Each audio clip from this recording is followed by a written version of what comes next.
Our interview this morning is with Freddie M. Reeves. Freddie was born in Omaha, Texas in June of 1945. He served in the United States Army from September of 1965 through August of 1992. His highest rank attained was E9, Sergeant Major. This interview is conducted at Burleson, Texas on Friday, August the 26th, 2011. My name is Dale Dexheimer. I'm not related to Mr. Reeves in any way. Also in the room is Milton Gibson, who is our videographer. This interview is conducted for the Veterans History Project at the Library of Congress and for Operation Remember, City of Burleson, Texas. And with that little introduction, Freddie, you can tell us about your 29 years in the U.S. Army, sir. Correction, 27. 27? Okay. Still a long time. Yeah.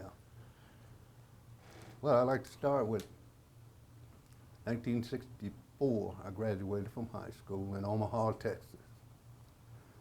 And I had already taken the test to qualify, see how I qualified for entry into any branch of the military. I had no relatives except an uncle that had served in the Army. And every time he would come home, I was so impressed with his uniform. So I think I'll try the Army. So after I tried working in Dallas for a little while, things wasn't going good. I was truck driving. And long hours and small pay. I said, I'm gonna try something different. So I went down to the recruiter, signed up, and just like that, I was on my way to Fort Hope, Louisiana. It was really strange around all those young guys right off the street. None of us knew anything about anything. But you always wanted to outdo some of the other kids. PT test, the optical course, anything they threw in front of you, you wanted to. But I have to say, some of those kids coming from all over Texas, there's some tough kids. So you had competition night and day. You had tough competition. So after we had gone through about six weeks, they gave us a break. Let us go downtown to Leesville. Needless to say, the consumption of beer, we got drunk, and well, I don't know what made me go back to the barracks and decide that I wanted to flip all the bunks over. My military career was almost over. The drill sergeant took me to the company commander. We had never reached the point of how to salute with the weapons. The drill sergeant came up to me, he said, you're going to report to the company commander. You may be a civilian tomorrow. And he showed me quickly how to do the armed salute. And I did, and the company commander ate me up. He said, you're not going anywhere but back to training. So I pulled a lot of KP. That's kitchen police for messing up. So I went back, and something told me, said, you need to follow the rules. You can't change the Army. It's been around too long. So I think I hung in there a couple more weeks, and 4 o'clock one morning, they got everybody out. So if I call your name, you move over in this formation. If you stay there, we'll tell you what's going to happen later on. From 4 o'clock to about 9 o'clock, 4 o'clock in the morning to 9 o'clock, they were calling names. You're going to end up in one of those huge formations. And I was one of the lucky ones because they said, everybody in this formation, you're going to go by train to Fort Jackson, South Carolina for AIT, Advanced Infantry Training. And if you, in this group, you're going to continue brief training and you're going straight to Vietnam. So apparently I lucked out on that one. So for my advanced training at Fort Jackson, that was another experience. There was a young kid that went up there with me, but he always stood in front of me in the rank, but he stuttered real bad. And when the drill sergeant would call his name, he just stuttered so bad he'd kick his leg and everything, but he made no sound. So I would always speak up for him until the drill sergeant caught me. You can't speak up for this guy. So anyway, KP again. I spent a lot of time. I should have been a cook because they kept me in the kitchen so much. But after that training, here we go. I'm thinking that they were going to send me to Vietnam after my advanced training. Sent me to Munich, Germany. That's a paradise, especially for a guy from Omaha, Texas. But the infantry, we had good drill sergeants, we just had good leaders in that unit. And then I started picking up things real fast. In fact, I was picking up stuff so fast until I made E5, Sergeant E5, in a short period of time. 1 month later, I got busted. I just couldn't make bed check.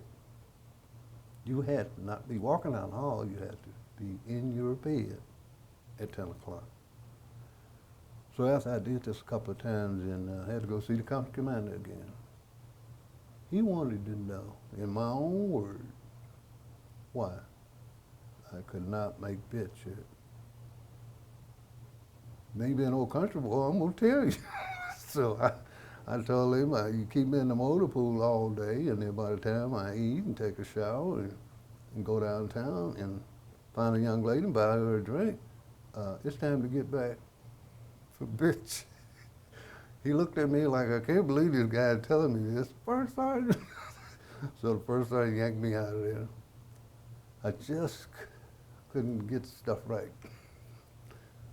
But I'd get busted and then I'd turn right around and get promoted again because I could out-soldier just about anybody that was around me. But I kept messing up until the colonel said, we're gonna prepare the paperwork to put you out on the streets. So that was my second shot to become a quick civilian. So I decided to re-enlist. So I went down. Before the paperwork could be prepared, I went down and talked to the re-enlistment NCO and said, where can I re-enlist to go? He said, Vietnam. That's the only place? He said, yeah, wait a minute, hold it. Reeves said, I found out something about you. They're finna kick you out. I said, what? He said, but I think we can get you enlisted. I said, I'll take it, whatever. He said, Vietnam? I said, I'll take it. From that point, my military career just changed. I went 1st Infantry Division. Good people, good leaders. I met the general, General Ware. General Ware was that tall general that carried a white German shepherd wherever he went. That was an impressive man, but he got killed. I just happened to be at the landing strip when he came out, shook hands, talked to all of us that morning at this fire base.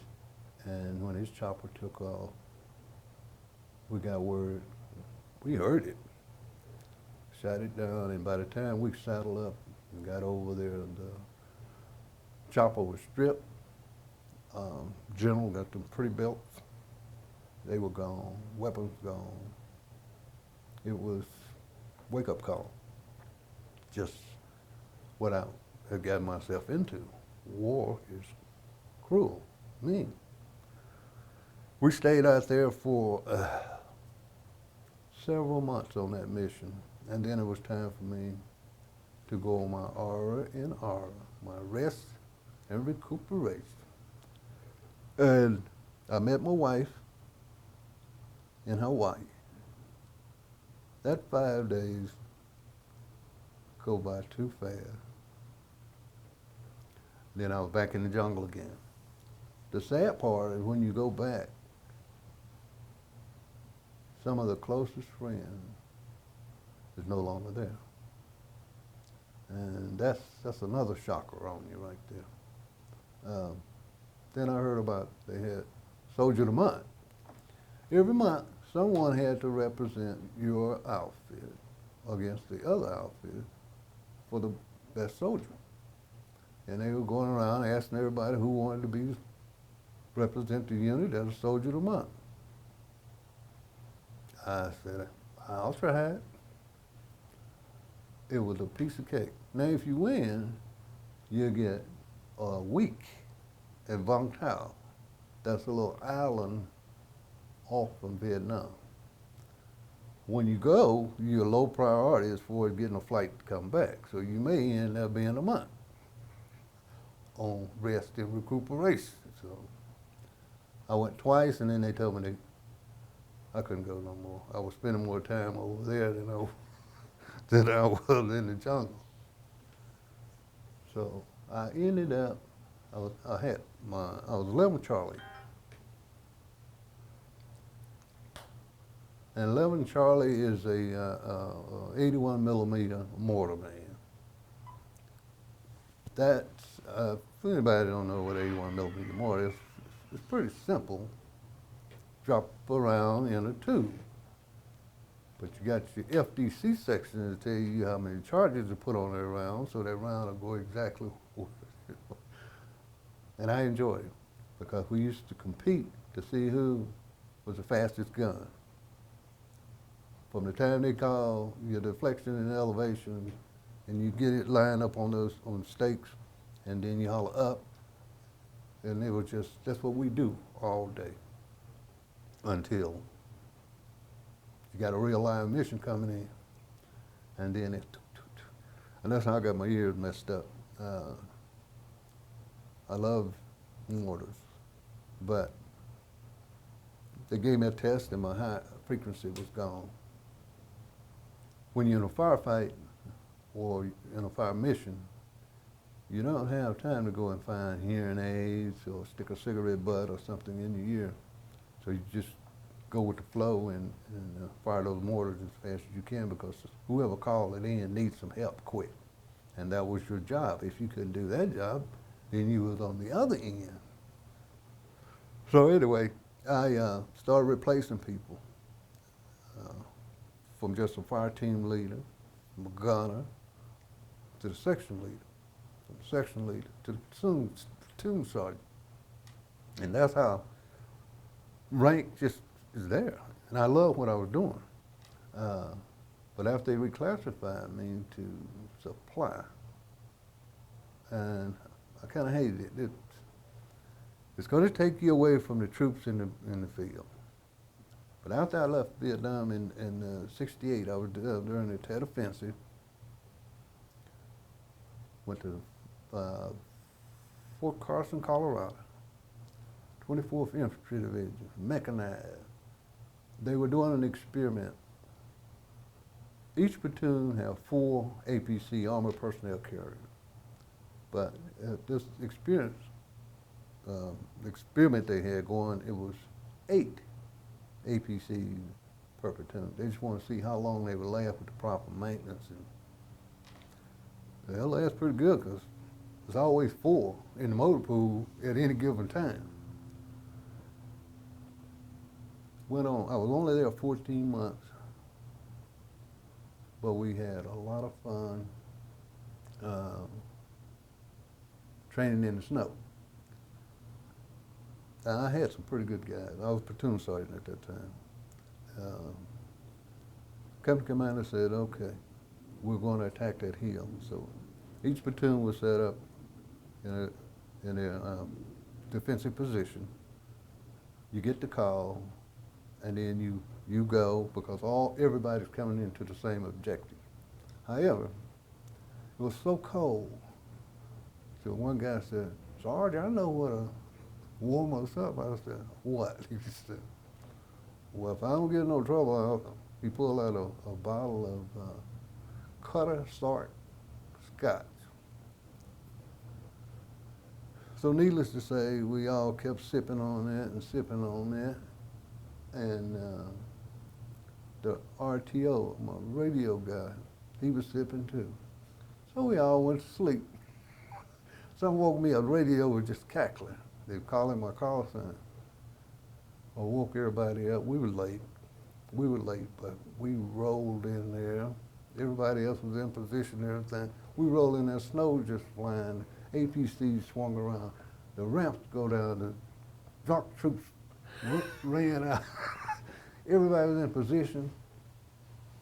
It was so perfect. That's what we were trained for. The company commander was really, really mad at first, but he told the rest of the platoon sergeant, he said, now this is what I want. This is the way it should be done. I had no idea that he was going to let me escape. But he said, come here. If I ever hear you drinking with them soldiers like that again, what are you going to do? But he was a good guy. I ran into him again. I go back to Vietnam. I knew it was something funny because when we came out of that field, they had Jeep trailers, beer, soda, ice down, barbecue grills going, and Sergeant Major was out there and shaking hands, and I said, something is not quite right here. They never do this. Drink up, drink up. So eventually they told us the whole outfit was going back to Vietnam. So it's, news like that, it kind of takes thirst away. But I go back, I'm not in mortars anymore because of my reclassification.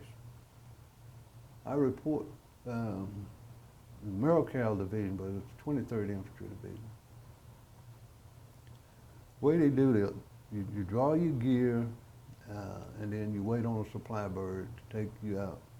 Your unit is already out in the boonies. You really don't know how they operate. Now, I'd been there before, 14 months before with 1st Infantry Division, not mechanized, you walked everywhere. So go over here, and they were telling me that you're not gonna like that first sergeant. I'm a corporal at that time. So, you're not gonna like the first sergeant. I said, why? He is tough. I've seen tough first sergeant before. So I finally go out with 3 replacements, join the unit. The first sergeant would not talk to me when he said, you're a corporal. That was the only thing he said, you're a corporal. I said, that's right, he said. We really don't need no corporals here. Well, I guess I'll catch that next boy. He said, you're a smart one too. So I wasn't trying to be smart. He would not let me talk to the mortar platoon people. He told me that he talked to me when I started looking like the other soldiers in the company. Kind of threw me off. He said, look around the company. See if you're wearing something that they are not. And I couldn't figure it out. So a guy came on, he said, your mustache. And he's right, I was the only one with a mustache. He told me, get that mustache shaved off, and he would talk to me, and he would give me an assignment. Yeah. By the time I took my steel pot, poured me some water in there, and got it all ready and shaved it off, he told me I was going out on my first ambush. I had never been on an ambush before. Talk about a wake-up call. We went to this village, outside this village, and no one told me don't ever lay down on a trail, a fresh trail leading away from the village. So I was laying there because it was nice and clean. About 10 o'clock that night, it got real bad. You could just hear the bullets. Boom, boom. I mean, I had never heard anything like I was watching TV. It was scary. So finally the firing stopped. And that morning at dawn, we could see bodies. they were so close to me. I don't know. It was another wake-up call. I had a lot of wake-up calls. So I go back, and then he said, all right, I'm going to put you over there in this platoon. So he put me in the second platoon. He said, well, first, company commander want to talk to you. So I go over and report to the company commander, and he tells me that I'm the only one in the company to include himself on a second tour. On a second tour. So he said, I got it. First platoon is my worst platoon. Platoon leader, I'm going to fire him or do something with him. So, the troops will follow him anywhere because they all just sorry. And he said, I want you to straighten up that first platoon. That was another challenge. These guys would do anything that the lieutenant told them to do, good, bad, or indifferent, which was wrong. They didn't feel like cleaning their weapon. I mean, I had some serious problems. Our first mission, we split. He would take half of the platoon, and I'd take the other half. And I always told all of them that never spend the night, if you're in the boonies, never spend 2 nights in a row at the same location. Never. If you don't have to move 100 feet, move, because you told everybody where you stand. Everybody that followed my instructions survived. The other half stayed there 2 nights and lost almost everybody. You put out claymore mines around your defensive position. If you're there too long, the enemy will come and turn those claymores. So when you go to check them, you trip on your own tripwire. And that's what happened. It was pretty tough. Then I get all these new replacements, because every time you lose some soldiers, you just got a whole brand new batch of newbies that you got to start all over again. We went on a mission. These missions, it was called Leech. It was in Leechville. We call it Leechville because there were so many leeches. You had leeches in the morning just stuck all over you. And you can't just wipe them off, brush them off. If anybody knew anything about leeches, they just stick to you until they're so full they'll just roll off. So that's where the buddy system come into play. You and your buddy smoke, not smoke, you just light up a cigarette and you just, as soon as that fire touch them, they roll. So you're dressing each other like that. I was just looking forward to getting out of Leechville because the black guys didn't look that bad, but the white guys looked like somebody who just. Okay, that was with the Americal Division. Then I get orders to say, you're going back to Germany. Air Defense Artillery. Air Defense Artillery kind of threw me for a loop. First I was a grunt, straight leg infantry, 11 Charlie, mortarman, platoon leader. Now I'm in logistics, and I'm going to Air Defense Artillery. Those Hawk missiles just used to be stationed all over the place. Headquarters company. Take over that supply. What a mess. What, it was a mess. Company commander, young captain. And I was trying to explain to him, I said, I'm a staff sergeant. But I haven't had to strike long. You don't want to hear anything like that. Really, I don't blame him, but staff sergeant, meaning that's your MOS, that's your job. You should know all this stuff. I looked out on that one because he said, Inspector General's inspection coming up in 2 months. It's a bad thing if you don't pass, because my report card will reflect that. So he said, I expect you to pass. I had 2 clerks that really didn't know anything. And I'm new into this. And I stayed up every night reading and trying to get it right.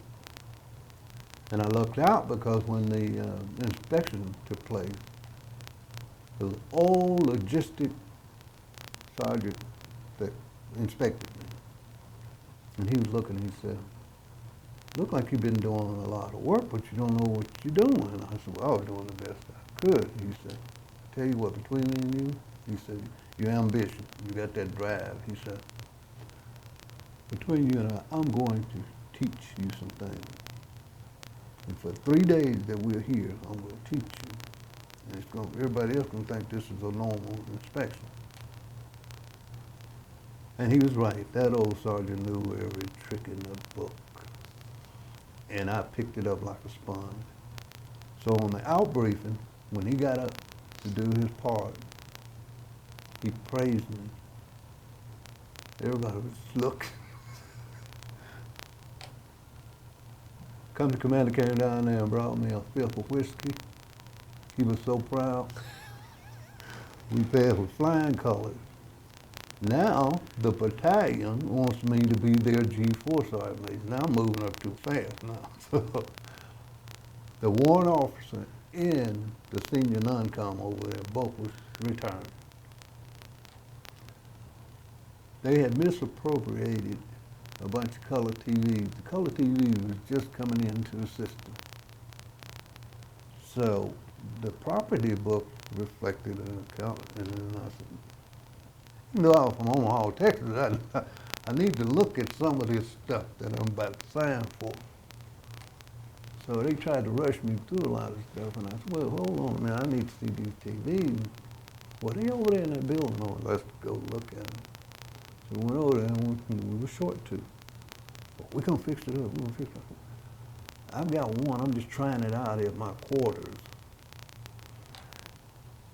Anyway, they got me 2 TVs before they left. I didn't want to drop no dimes, I didn't want to get nobody in trouble, but there was no way I was going to take over short 2 color TVs over there, and they go into day room, that 2 day rooms.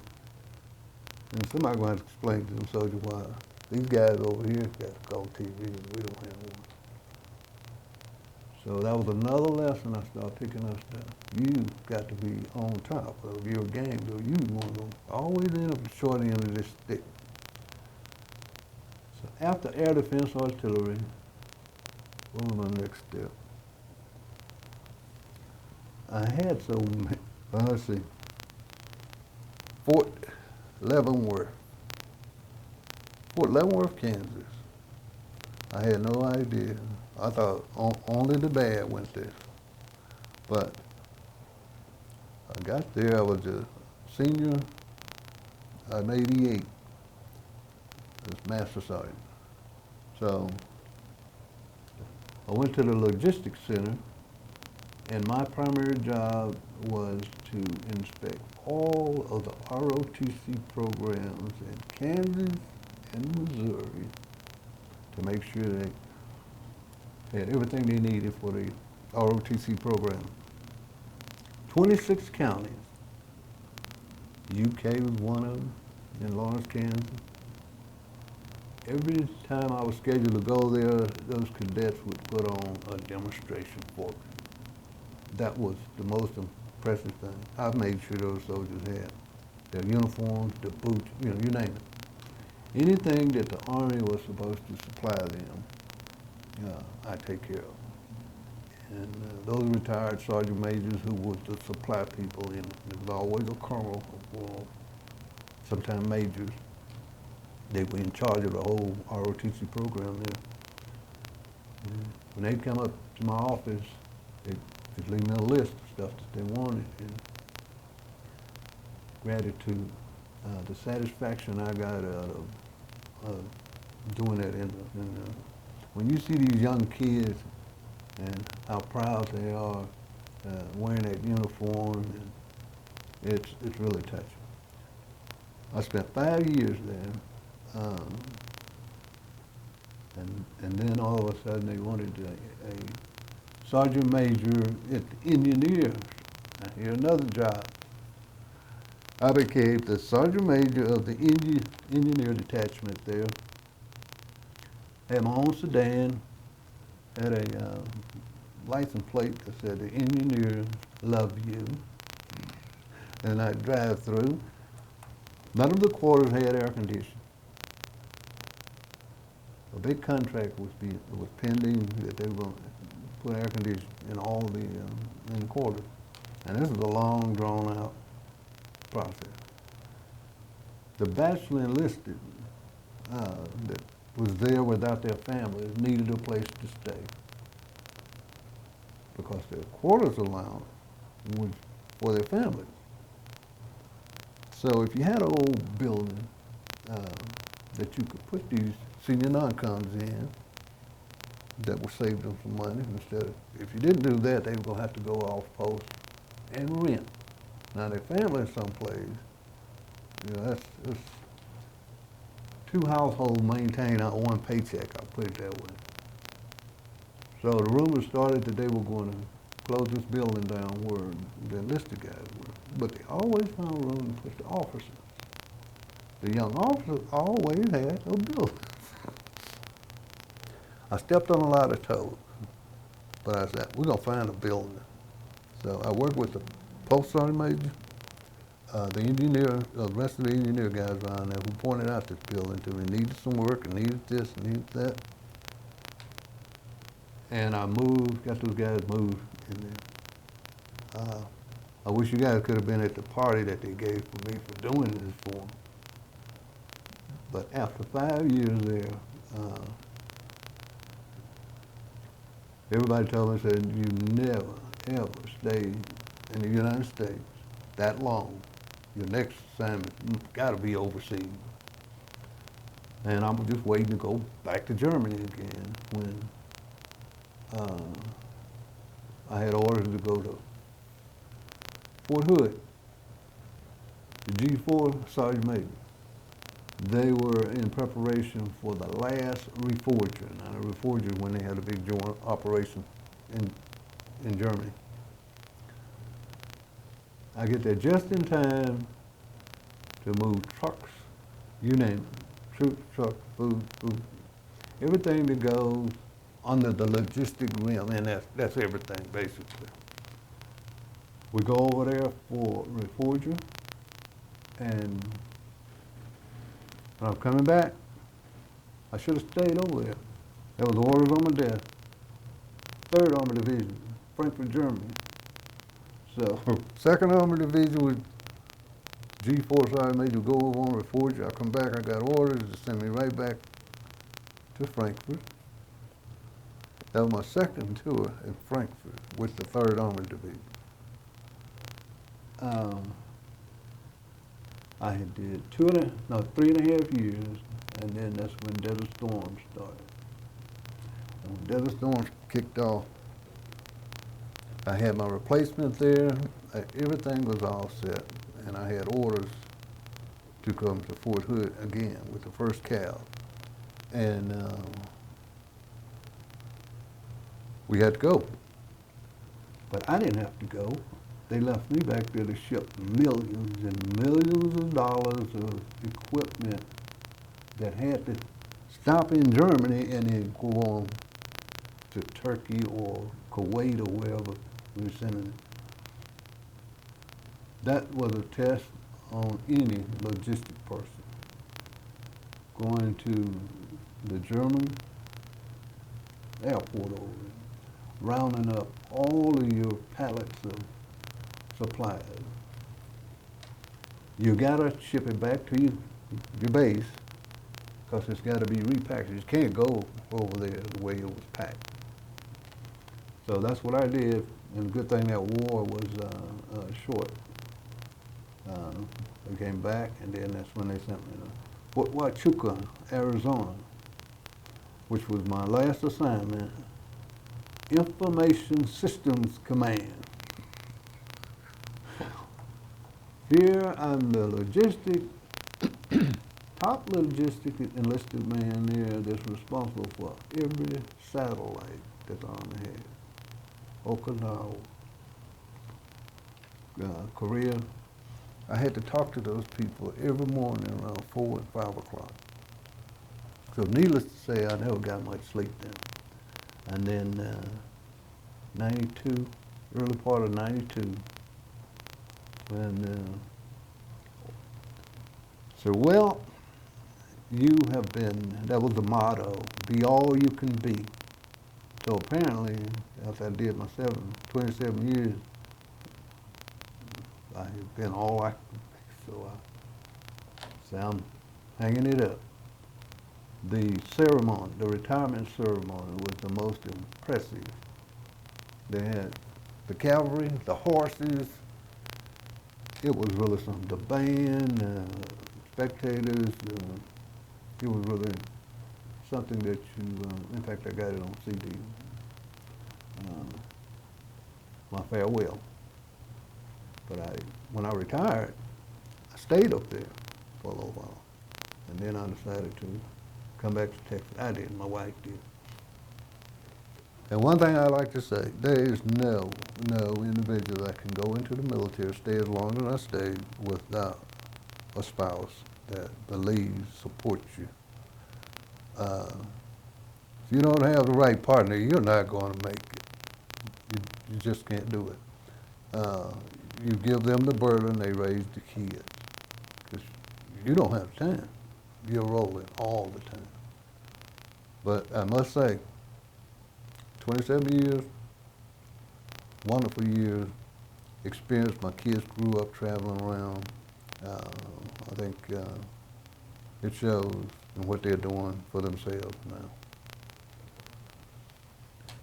That's about all I got. I didn't cover it. It's a great story. You, I guess the thing that I hear, you'd get a chevron, and then you'd lose the chevron. You're right. And then you get it back. Get it.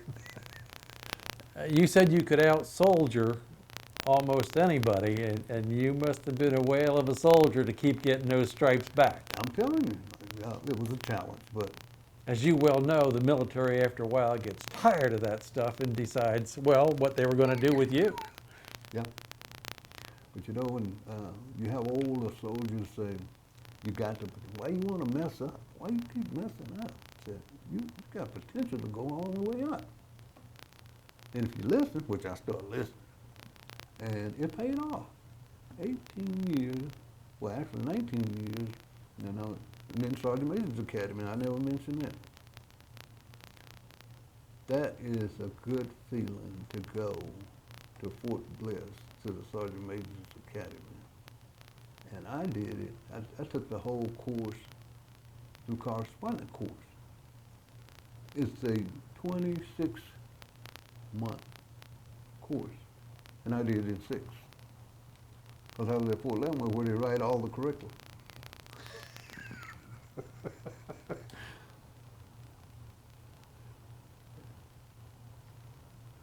That's the Sergeant Major? Yeah, Academy. Okay. I had a couple questions here, Okay. Freddie. When you took over, I think it was in Germany, and you're signing for all these color TVs, Yeah. you come up too short, but then somehow mysteriously they show up again. Sure.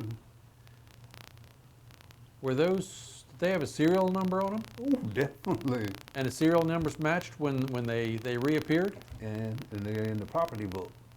Okay, So they knew that I really had them. okay. Because I got the serial number. You can't, and besides, they're going to ship their household goods from Germany. Even if they wanted to ship it through the civilian route, the serial numbers is all going to always be there. There's an inventory of the stuff they decide to ship on their own, and there's definitely an inventory of what the military shipped for you. So I was learning so fast until I think frighten him a little bit there. Look, this guy's not supposed to know all this stuff, but he's using common sense, and he will get us in trouble. I've told Milton the story, but unfortunately, when I got out, I came up short a couple items that were my responsibility, and I still got a letter. Oh, really? Yeah, not one of those nice letters. Okay, so much for that. Now, secondly, and you mentioned your spouse and what a big part of this whole deal she was. When you went to Germany the first time, Mm-hmm. you were married? No. No, you weren't. No. Okay, When I went to Munich, okay. see, when I went to Munich, where I was just really messing up. And by the way, she's my high school sweetheart. She and I went to school together.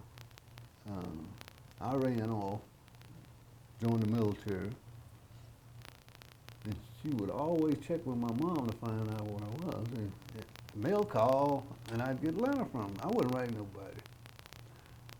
So somebody told me all this time, she tracks me down. So when I went home, now a lot of guys would say that was a stupid move on my part. You're only home for 30 days before I was shipping out to Vietnam. We got married. She already had established a life. She had a good job working for Texas Instruments and everything, but she flew over there to meet me in Hawaii. But, 30 days. So marriage and honeymoon all wrapped in that little short period of time. When you went to Germany the last time, Mhm. the last few times, Right. did you get to take your family with you then? Oh, yeah. Okay. Every. Oh, they were with me from then They live on base or off base? We lived on base everywhere except Colorado. I don't know, it was a lady that I knew, that my brother-in-law knew, who had real estate up in Colorado Springs. And she didn't want to be living in that big old nice house. She tried to sell me the house. And I never had anybody to pressure me that way, like, buy the house. Please buy the house. And I was trying to figure this out. It was something that this lady saw in me. When I said, no, I don't want to buy a house right now. Well, the reason why she was trying to get me to buy that place, because that whole strip, they were finna put an interstate through there. And she was trying to tell me without spelling it out that this is your piece of cake right here. I could have bought that place from her, and things happen for a reason. When your family went overseas with you, Mm-hmm. I'm assuming they adapted. Oh, yes. The schools. They go to U.S. military schools, I guess? Yeah. Okay. Yeah, the friends, how the families just blend together. You all staying in these 2- and 3-story government quarters. So the kids are all out there playing together. Now, if you're the senior person that lives there, you have additional responsibility. That building is your responsibility. The maintenance around the building, you got a full job, but you're what they call the building coordinator. Anybody with a problem in that building, you got to submit work orders, you got to do this, just like your house, you got to make sure, which is another headache. Yes, one of the things when I hear your story, Freddie, when you were in charge of all the logistics going to Desert Storm, Oh, yeah. you were an E9, but you had a high school education, and then what the military gave you, Mm-hmm. and really you were in charge of hundreds of millions of dollars worth of equipment. Exactly. And I guess the thing I think about, when I did my little stint in Vietnam, I remember going up the river to Saigon, Okay. and I was like 26 years old, and I was an old man. All those kids and all the responsibility, and here you are, a guy, I guess you were probably in your 40s then? Mm-hmm. in your 40s, I was Without- 47 when I retired. without a lot of formal education, That's but right. a lot of military time. Yeah. And you have all this tremendous, if you were in a civilian job with that much responsibility, you'd be making $1 million a year. Exactly. Yeah, it just, I think about those things once in a while. But I've enjoyed your story, sir. We appreciate you taking the time to come visit with us, I'm glad I had and the opportunity. appreciate your 27 years and taking care of Milton and myself. You bet. It's All been a right. pleasure, Freddie. Thank you. All right.